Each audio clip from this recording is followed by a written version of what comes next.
সংস্কারের জন্য বর্তমান যে সরকার, বিশেষ করে ডক্টর মোহাম্মদ ইউনূসকে আমরা মিনিমাম 5 বছর সময় দিতে চাই।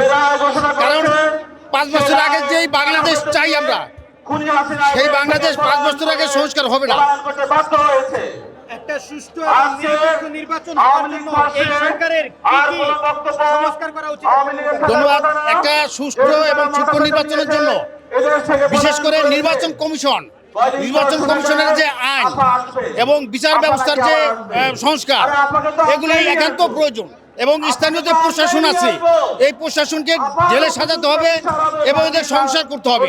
অন্যথায় এবং পুলিশ প্রশাসনে যে মানে কি বলে, পুলিশ প্রশাসনের সংস্কার করতে হবে। এদেরকে সুষ্ঠুভাবে পরিচালনা করতে পারলেই আমাদের স্থানীয় নির্বাচন ভালো হবে, জাতীয় নির্বাচন সুষ্ঠু হবে।